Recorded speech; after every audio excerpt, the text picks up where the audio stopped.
Araw-araw na matinding traffic ang pasakit sa ilang residente sa Noveleta, Cavite. Dahil ito sa ginagawang Manila-Cavite Road na 2 buwan nang kumakain sa isang linya ng kalsada.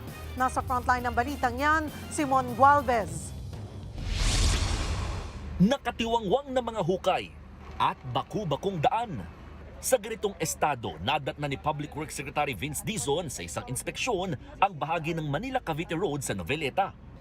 2 buwan na kasing inaayos ang kalsada at drainage project dito. Git ng ahensya, no choice sila kundi ayusin ang lugar, lalo't catch basin ng tubig ng Noveleta mula sa mga katabing bayan at lungsod. Nagbabaha dito grabe, no? Ang problema, yung mga drainage, lumang-luma na, clog na, maliit na, kailangan talagang i-rehab na. So wala naman tayong choice. This road is the major thoroughfare po, papasok ng Cavite City. Kaya importante po talagang maayos ito. At dahil po sa upgrading po ng canal system po dito, maayos rin ho ang flooding dito. 2 lane lamang ang Manila-Cavite Road na tanging daan para sa mga pupunta ng Cavite City at Tanza para sa mga manggagaling ng Noveleta, Rosario at Kawit. Kaya ang solusyon, stop and go scheme sa natitirang 1 lane na nadaraanan pa ng mga motorista. 2 buwan na itong kalbaryo pati ng mga residente. Si Nanay Lourdes, personal pang ang lumapit kay Secretary Dizon para makiusap na bilisan ng rehabilitasyon. Apektado na raw kasi ang kanyang maliit na karinderya. Hirap na kami sa buhay eh. Siyempre iniisip po yung pamilya mo eh. Kasi ito kinabubuhay namin. Malaki pong nawala. Kasi yung mga customer ko na mga tricycle driver hindi na makapark. Habang ang maraming commuter, nilalakad na lang imbis na maipit sa bigat na traffic. Imbis na sasakay lang, maghihintay lang po ako para sumakay mo ng bus, naglalakad pa po ako ng malayo para lang makapunta po ng kanto. Sa report ng contractor, sa loob ng 2 buwan, nasa 6% pa lamang pala ang natatapos sa nasa 1 kilometrong haba lamang ng kalsadang ito.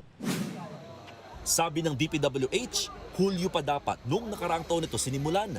Pero isinasaalang-alang doon ng contractor ang ilang concerns ng mga utilities gaya ng Maynilad.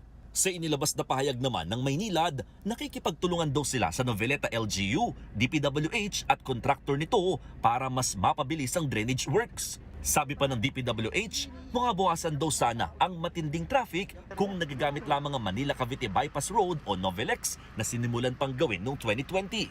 Pero nang punta nito ni Secretary Dizon, putol pa rin ang daan at hindi naman madaanan. For the past 6 years ay wala po. Talagang sulat lang po tayo ng sulat na nagpa-follow up po tayo dahil nga po alam natin na gagawin itong ating kalsada sa Noveleta na isang napakalaking solusyon po para mawala ang baha sa atin. Sa ngayon, wala kaming ibang daanan papuntang Noveleta at palabas ng Cavite City. So itong Novelex na to malaking bagay sa amin dahil thousands of motorists daily ang mabebenepisyo. Dahil dito, iniutos na ni Dizon na maglaan ng kulang-kulang 1 bilyong piso sa proyekto hanggang 2027. Yan ay para makagawa kahit partial na bahagi muna ng expressway at mapakinabangan. Nagbabalita mula sa Frontline, Mon Gualvez, News 5. Mga kapatid, Cheryl Cosing po. Maging maalam at may pakialam sa mga napapanahong issue at headlines. Mag-follow at mag-subscribe na sa social media pages ng News 5.